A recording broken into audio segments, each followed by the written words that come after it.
আমরা কিন্তু এখনো দেখছি রোজা রেখে অনেকে মিথ্যা কথা বলছে, রোজা রেখে ব্যবসায়ী, সব ব্যবসায়ীর কথা আমরা বলবো না, অনেকে আছেন যে ওজনে কম দিচ্ছেন, ভেজাল পণ্য তুলে দিচ্ছেন।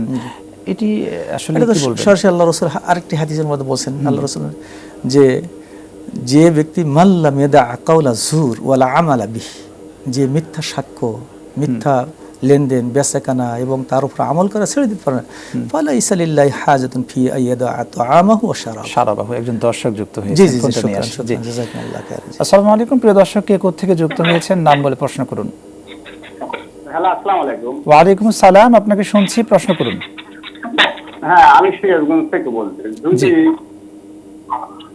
যদি স্বামী স্ত্রীকে ডাক দেয়, যদি না আসে ওই মুহূর্তে, তাহলে কি করণীয় আছে? আচ্ছা আচ্ছা। আর স্ত্রীকে যদি সময় না দেয়, তাহলে এটা কেমন হবে একটু আমাকে বলবেন।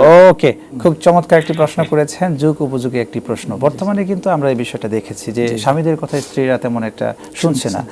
এই বিষয়ে ইসলামের দৃষ্টিভঙ্গি কি? আসলে যদি স্বামী যদি তাকে সেই উদ্দেশ্যে ডাকে, সেই উদ্দেশ্য অর্থাৎ তার শাহওয়াত রাগাবাত বলা হয়েছে, উদ্দেশ্যে যদি তাকে স্বামী যদি তাকে আহ্বান করে, এমনই বলা হয়েছে যে চুলার মধ্যে তরকারি রয়েছে অথবা তরকারি কি গরম হচ্ছে, এই অবস্থা যদি তাকে স্বামীর ডাকে সাড়া দেওয়া অবশ্যই দরকার। যদি সেটি রমজান ছাড়া অন্য কোনো সময় হয়, বিশেষ করে রমজানের সকাল ফজর থেকে শুরু করে একেবারে গুরুবি শামস পর্যন্ত ছাড়া যখন তখন সে তার জন্য এটা ডাকে সাড়া দেওয়া অবশ্যই দরকার।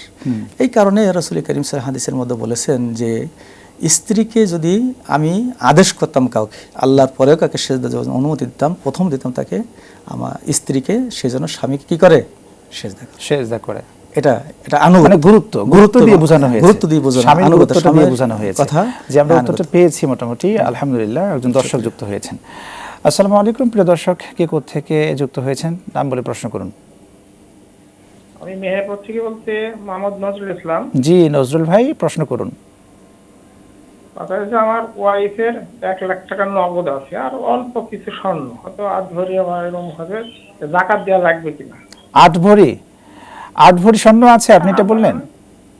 আধা ভরি হবে। আধা ভরি, আচ্ছা আচ্ছা, ওকে। আপনি থাকুন আমাদের সাথে, আপনার প্রশ্নের উত্তরেই যাচ্ছে। নগদ 1 লক্ষ টাকা এবং তার 1.5 ভরি যেটাকে বলা হয় স্বর্ণ, আধা ভরি। আচ্ছা জি জি, খুব চমৎকার। কিন্তু আগে তাকে জানতে হবে যে 1 লক্ষ টাকা তার 1 বছর আর মানে অধীনে অবস্থান করছে কিনা, হাউল আলাল হাউল 1 বছর পূর্ণ হয়েছে কিনা। এই আধা ভরি স্বর্ণ এবং এই 1 লক্ষ টাকা যদি তার 1 বছর তার অধীনে থেকে থাকে, খরচ এবং সবকিছুর অতিরিক্ত যদি থেকে থাকে, অবশ্যই তাকে যাকাত দেওয়া। কিন্তু আমরা যে বিষয়টা জানি যে নেশাব পরিমাণ সম্পদ হতে গেলে তাকে 1 বছর 7.5 ভরি স্বর্ণ এবং 52 ভরি রৌপ্য হতে হবে, কিন্তু এই সমপরিমাণ তো হয়নি। সেটা তো হচ্ছে তার 1 ভরি বা আধা ভরি স্বর্ণ, ঠিক আছে, 1 লক্ষ টাকা তার অধীনে 1 বছর হয়ে যদি যায় থেকে থাকে, এটা নিঃসন্দেহে একটা। এই নেশাবটা তাহলে কিভাবে আমরা দেখছি? এই নেশাবটা এভাবে আসতে পারে যেহেতু মানে ইহতিয়াতান ওয়া ওয়ারান, তাকওয়ার দিক দিয়ে, এবং সে যদি মনে করে যে যেহেতু আমার প্রয়োজন অতিরিক্ত 1 বছর আমার অধীনে রয়ে গেছে, তাহলে সে সাহেবের নিসাব যদিও না হয়, তারপর তাকে ইহতিয়াতান যদি সে দেয়, আহলান সাহলান, তার জন্য